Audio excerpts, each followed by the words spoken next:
Thank you very much. Well, I love to introduce Genoveva.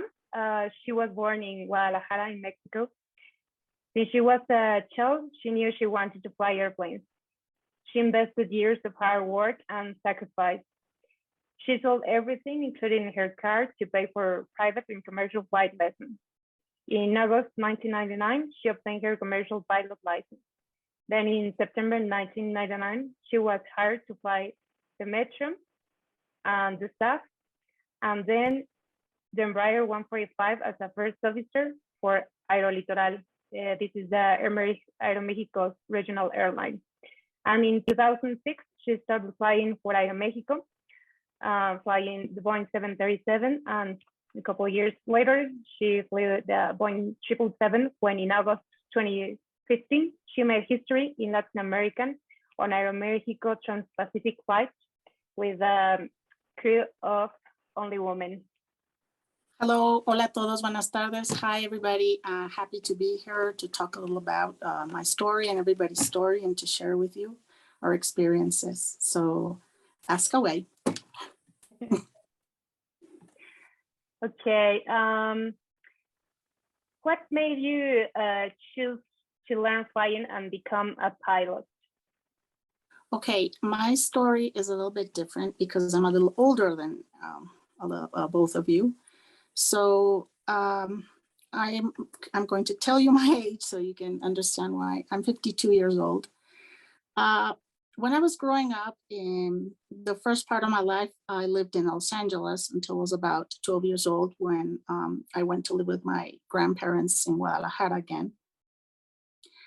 And well, I grew up there, I did high school, and flying wasn't an option. I didn't really see it as an option.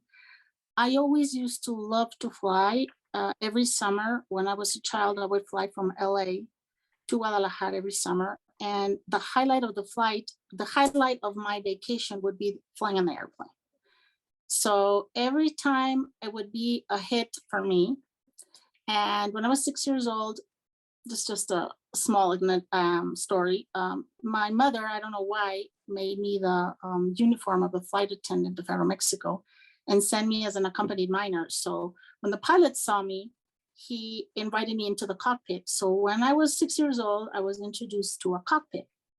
And when I saw the little lights and all the little buttons and all the little clocks and all the little instrument panels, to my 6-year-old child, I told myself in Spanish, wow, qué juguete tan padre. Wow, what a really neat toy. So that fixed on me and it stayed with me. And every time I would fly back to LA when I had to go start the next school cycle, I would say, oh, one more year to fly, to be on an airplane. So that was like the start of what my love of airplanes was. When I was growing up in the late 80s, it wasn't an option really. So I went to college and I went to medical school. And I finished medical school. When I finished medical school, something very tragic personally happened to me that made me sit and think what I wanted to do with my life. So after meditating some time, I said, I want to fly an airplane. I don't know how I'm going to do it. I'm going to fly an airplane. So I started working a little bit for Mexicana Airlines as a customer's representative. And I saw that there were female pilots, so it inspired me more. And I started asking the pilots, Mexican airline pilots, every time I saw them, and I would ask questions and they would give me information, most of them and stickers of the ASPA union, and they would inspire me. And one day I just decided to sell all of my things, sell absolutely everything, my car, half of my apartment, everything that I own, and I started my flight hours. I got a loan, my sister loaned me some money and a friend loaned me some money, and I did my private school in Guadalajara. I was only female there also, obviously. There wasn't that much of a welcome, you know, they would just ignore me. There would be like 2 or 3 guys that would be my friends, and they're my friends up to this day. I am out of my class, only 3 of us are flying out of 20 of us that studied to be pilots. So I consider myself very fortunate. And I give it my all. I studied day and night, everything, because that was my dream. And I wanted to do that with all my heart and my soul because I felt it. So when I finished my private license, I needed to find another school, which is a little cheaper because in Guadalajara was expensive. So I went to Monterrey, Mexico, and an aunt gave me, I stayed with an aunt and for about 6 months to do my commercial license. And the same there, I was only female. And the owner, I didn't have that much money. I had very little money. So I had to scrounge everything and scrounge everything I could. So I would take the bus there, and the owner, really nice, said, I have to get to the airport because he had a job as a helicopter pilot at 4:30 a.m. If you want to save on the bus, you have to, if you want me, I'll take you, but it'd be 4:30 a.m. And my classes started at 9. So at 4:30 a.m., I wake up at 3 a.m. and I'd go with him just to get a free ride. And I would sit there in the FBO and I would study because I had to finish my commercial license. And I would sit there all by myself. And even though it was bad weather and it was minimums and it was foggy, I would wait for an opportunity to fly. And that's how I advanced ahead of my class, because when most of my class didn't see that it was bad weather, they wouldn't go. And I would sit there all day waiting for an opportunity to fly an hour to advance as fast as I could. So on August 99, I got my commercial license. I cried so much when I got it. It was the hardest thing I had to do economically, obviously, and the effort. When I was doing my walk around in the Cessna, the mechanics of the other pilots would walk out to watch me do it. So I would turn around and I would say to them, "What are you looking at? Haven't you seen a pilot do a walk around? There's nothing to see here. Go away." I would say to them in Spanish. So go away. There's nothing to see here. So just leave me alone. Let me do. But they would walk like if it was some sort of an exhibition or a circus, something, and it would be like I would get annoyed at that because I would say, well, if a man does it and a woman does it, it should be any different. So that was the first difference that I got to see, that there wasn't an inequality in being a female pilot, because it was something new and there weren't many female pilots. This was in 1997, approximately 1998. So I finished my commercials license, and as soon as I finished it, I went to the union and I started asking for a job, and I would sit there every day and night until I got the opportunity to do the contest. Out of the contest, out of 250 people, I got second place. So I entered 30th September 99, Aerolitoral, which is the regional airline for Aeromexico. And obviously I just got the pass to finish the training. The training was really hard, obviously, very stressful. And there was a lot of machismo and a lot of chauvinism involved. They would tell me, the instructors, one of them would tell me that I didn't have anything to do there, that I should get a husband and wash the dishes and have a child, and that I didn't have anything to do there, and that in 6 months that I wouldn't be there because I wouldn't pass my first recurrent training. So here I am 23 years later, flying. It was very difficult at the beginning. Obviously, I had a lot of my classmates and my group mates were very supportive.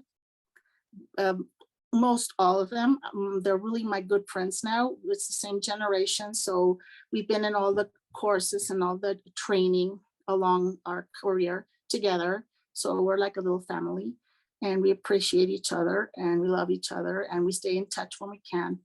And I think that made me stronger as a person. It's made me stronger as a pilot, and it makes me proud of what I am and what I achieved up to now. Genoveva, thank you for sharing your story. It's very inspiring for all of us. And if you could tell us any challenges you face as a student pilot from a female perspective, what it could it be? Most of them it's a different era than yours, obviously, but this is going to be my experience for my era. Most of the classmates would ignore you. I made some friends, but most of them would like, oh, is she gonna fly? Or how's she doing? They'd ask the instructor, how's she doing? And can she fly? Can she do it? Or did she throw up? Or could she do a maneuver? Or how does she fly? They would ask the instructors on how I was doing. So I would be like very interesting to them, and I would be like a novelty to them that I was doing it. So sometimes it was a little hard to put up with that kind of pressure. Yeah. And do you have any advice or whiteboard for future female aviators? Yes, I do. I would say that if that is your dream and if that is your goal, don't look any other way. Sometimes family members, out of love and out of concern, will try to detract you, and because they love you and they worry about you and they don't want you to suffer or have a hardship along the way. But if that is your dream, there will be hardships. It isn't easy. Any career isn't easy. This one isn't easy either. So just follow your dream. There will be obstacles. You have to hurdle them and continue and keep going and keep going and keep going and keep going. And don't look other way until you reach your goal. And it's so worth it. It's so worth it. I agree with that. And could you mention one special aviation memory of yours? Like any one particularly? Yeah. Well, I have many, but I think I'm going to talk about the flight to China. There was the first time in Aeromexico also that an all-female crew flew a Boeing 777-200. And we organized the flight for ourselves because the captain, Veronica, which is a really good friend of mine, she's a retired pilot now. She flew for about 35 years before retiring. She was the head of training of the Boeing 777. And we were flying to China, and I said, you should have an all-female flight. We're already 3 female pilots in this airplane, and we should have now an all-female flight because there hasn't been any in Aeromexico, in a heavy. So we organized our flights and she organized the flight attendants, and we did not know that it was the first flight in Latin America, and a trans-Pacific flight, all female. So we did not know. We just wanted to fly for ourselves and enjoy being an all-female crew. So when we landed in Shanghai, obviously they announced in the flight that we were an all-female crew. And when we landed in Shanghai, the passengers, it was really beautiful because the passengers who knew made a walkway and started applauding when we leave the airplane. So it was a very special moment for us. It was very touching that the passengers would do that. And when a photographer of the College of Pilots is a friend of mine, and this guy took all the pictures I would send him, and he sent them to all the airline people he knew all over the world. So it went viral for some time, and it was very special because I got messages from Facebook from little girls who wanted to become pilots, and from women who always wanted to become pilots, asking me how it felt. And our little girls would ask me, what can I do to become a pilot? And it was so joyous for me because it's setting an example and inspiring other women to do it. And it was beautiful for us because when we arrived, we didn't know we made history also in Aeromexico and in Mexico and Latin America. So it was really special because it was just a flight for us, and it turned out more beautiful than we thought it would. Yeah, it totally is. I really admire you. And if you had the chance to start all over again, would you again choose to be a pilot? Oh, yes. Or maybe an astronaut. By a spacecraft. But yeah, yes, I would. Yes, I would. I think we all do. My heart and my soul, I would be a pilot again. Any hobbies? Thank you. Yes, hobbies, of course. I love to cook. And she I cooks love- delicious. Let me tell you, she cooked delicious. Yeah, I love to bake. Oh, Uh, nice. Yeah, and I'm studying right now permaculture and gardening for ecological gardening and bioagriculture, organic bioagriculture. So I'm going to buy land and become a farmer after I retire. So funny, you know, Jackie is married to a pilot. Cynthia is married to a pilot. I have my husband as a pilot. But funny because the three of us have the parents, the father who has been in the aviation somehow, and that's very unusual. My father from an airline in 1954, before I was born. Yeah, So what a coincidence. flying was regular at home. It was the normal, meaning people used to, you know, vacation time, they used to hop in the car and drive from one city to another one. We used to show up in my father's office. Is where we going? Because that was normal for us, unusual for everybody, right? So it's interesting. Three of us with fathers in the aviation. Cool. Very cool. Yeah, I'm not. I'm just like a little aviation gene that sprouted up somewhere. Hey, I keep don't know. spreading it. Keep spreading it. Mentorship, you know, mentorship is key Yeah. in the industry. I do think that without it in our present, they will not. They have to see themselves in us somehow, right? And what such an example you have right here is amazing. Every child, every young woman, every young girl who has the access to see you guys is just, you know, it's a gift. It's really a gift. I agree. And And I have to share you a story about Genoveva and me. Like you were saying, we're not, we grew up, us three, grew up seeing our father, right, in aviation, flying a plane. And it was so easy to relate to aviation and just feel the love, right? But I had very few opportunities to see women pilots. And the first time I met Genoveva, it was through a magazine. She was the spotlight of a magazine in ASPA. And I remember opening the magazine and just seeing this beautiful woman, captain, in her captain uniform with her arms crossed in front of her airplane. And just that power pose. And I just felt chills and, you know, I felt butterflies in my stomach because I had seen women pilots, but I had never seen, you know, it's very hard to see another Latina, another Mexican, you know, it felt so close to us, right? Or so close to me. And I ripped off that page. Of course, I read everything and I ripped it out and I put it I had a binder. And I said, you know, one day I'm going to be like her. And so I kept it there for many years. I still have it. And You're gonna make me cry. Make me cry again. But it was amazing to see, and like you said, it's so important. You know, visualize yourself and see this is what a woman pilot looks like. This is how she is. And of course, over the years, I was blessed to be her friend, and get to know her and see that, you know, we're girly. We like to do our hair. We do our nails.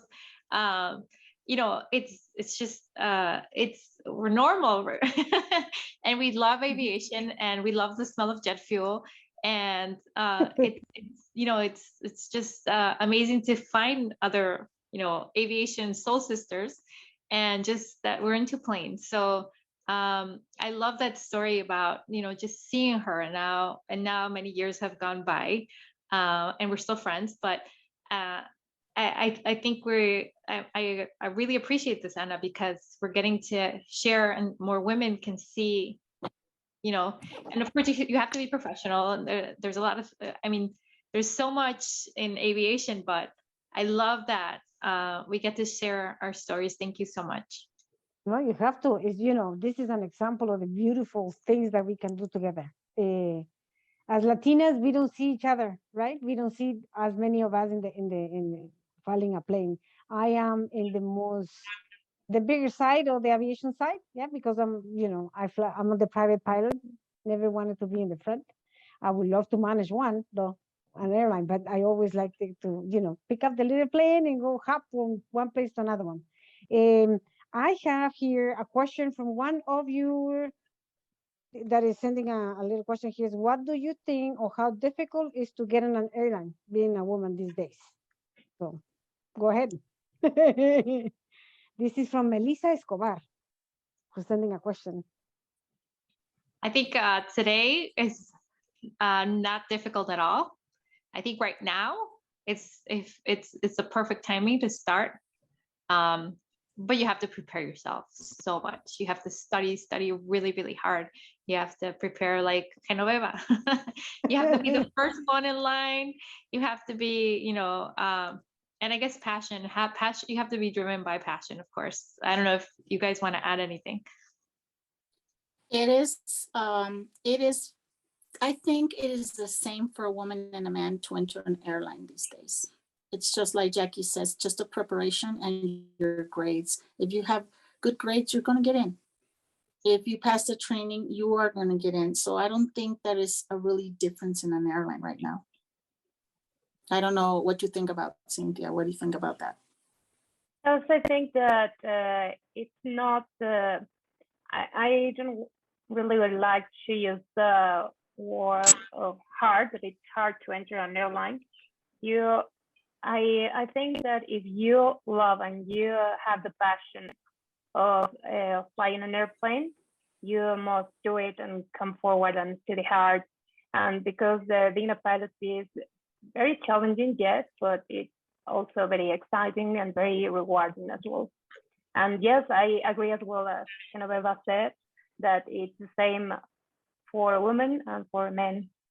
It's the same skills you have to prove, and the same ability you have to prove. So I have an interesting question for you. What happens if tomorrow, just a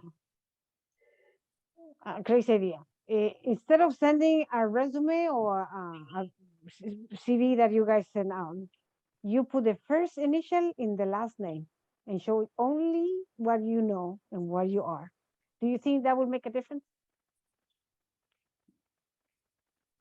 Without the first name? No Without gender. Question, huh? No gender. It was referring to Gender, no gender. just the first name, the first initial, and the last name. And I show you I have this amount of hours, all this thing, and everything.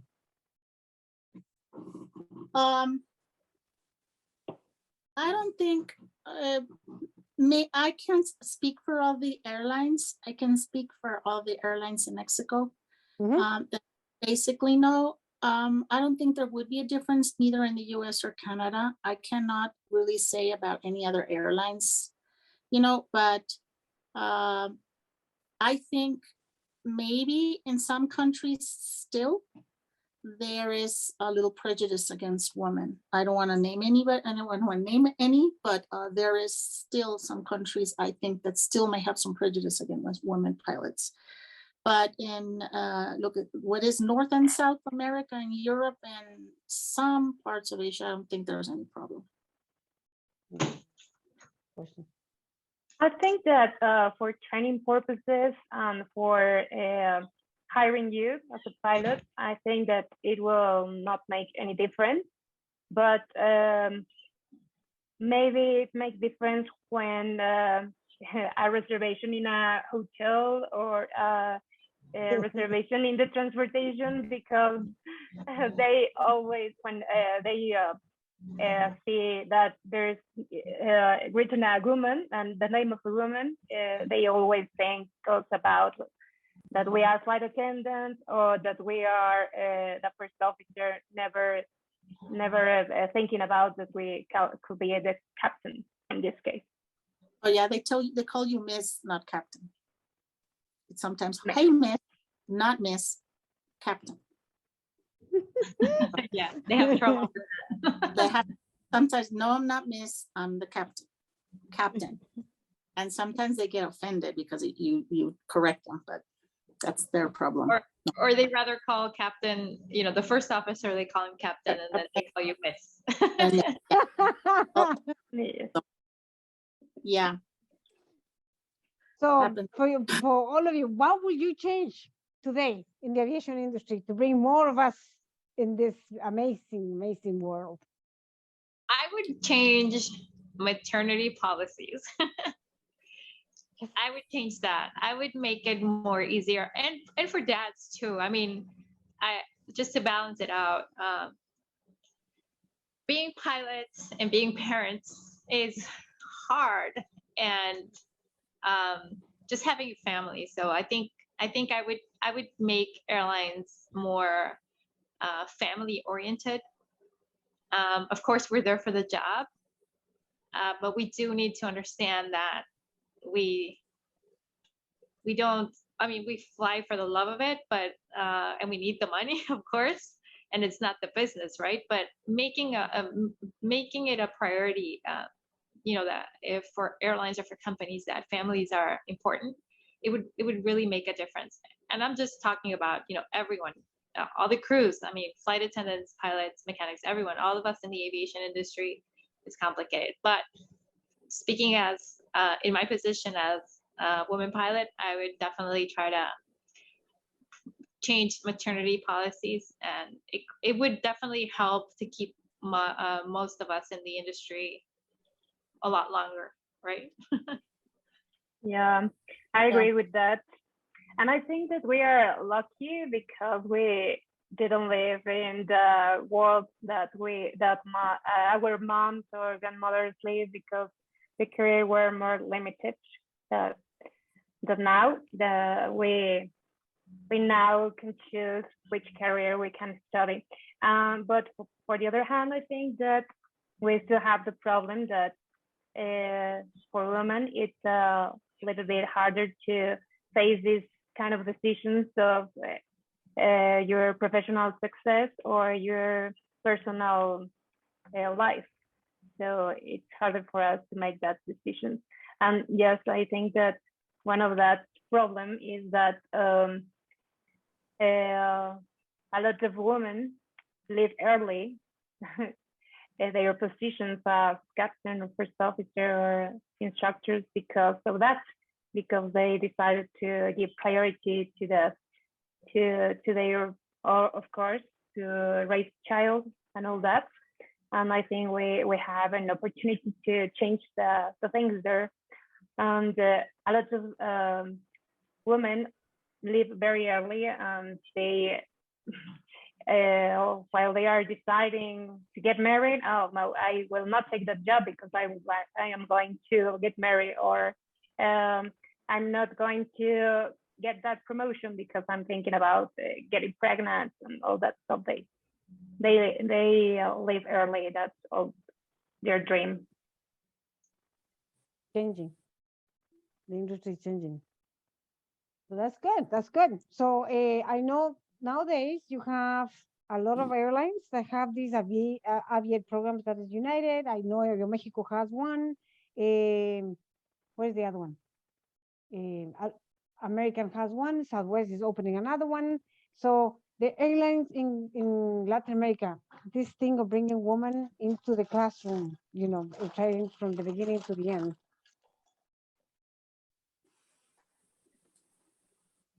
Is that a thing that is, you think is the next big step in the airline industry to bring all of us in? Yes. Yes, I think so too. Just recently, Volaris released news that they were gonna hire. They had a internal program to have more pilots, and they're doing it internally in the company.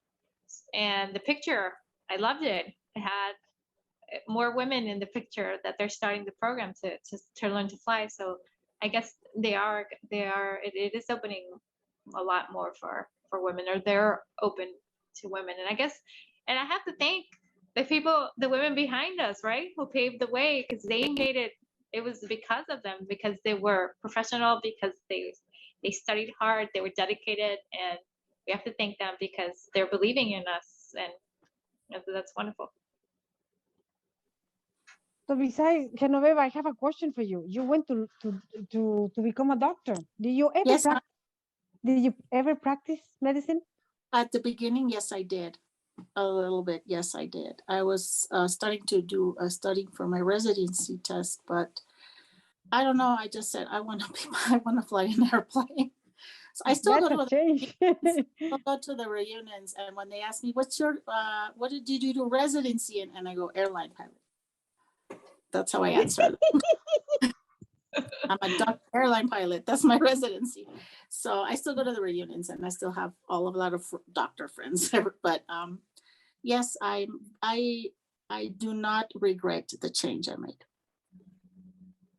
Yeah, that's fascinating. Really fascinating. All the sacrifices to get where you want to be. And I think that is key. As you say, Jackie, passion. If the new generation has the passion, everything is possible, right? Yeah, that's key ingredient. You need it because it's hard. And once you start flying, it gets hard, right? Not everyone can get accustomed to the schedules and going up and down, and not even your family or your relationships, the people that surround you are. They don't get. It's not easy to work with them with all the pilot life, and that's where your passion kicks in. You lose along the way, you lose friends because they invite you to weddings or first communions or baptisms, and you're not there because I have a flight or I got called out of the reserve or last minute, and they didn't give me the days my rest period. They didn't give me the ones to attend the special event. So there's one moment that they just stop inviting you because well, you can't go anyway, so they don't invite you. So you lose friends sometimes. Yeah, it gets lonely. Yeah, it gets lonely sometimes. They don't understand. That's why it's like aviation. Your coworkers is like a family. They're like family because you spend Christmas in somewhere you don't even know, in a hotel with somebody you don't know, and you're spending Christmas with strangers. So they become your family. And you were going to spend Christmas in New York and you ended up in Timbuktu. So and well, you just have to adapt, and it's charming. It's in a way of it's charming because it's sudden, it's different every day, it's changing, so it's never boring. I love that. Yeah, never boring. It's part of the charm, but it also is lonely sometimes because of the same. Well, I think you had the opportunity to see and visit the places that you never thought you would be able to do so also, right? I think that's a part of the perks. Oh yeah. Yeah. Muchas gracias. Thank you very much. Gracias. Muchas gracias. Gracias 99s por permitirnos platicar. Así es, la próxima la hacemos todo en español. Gracias. Thank you, 99s. Thank you. Thank you, 99. Thank you all.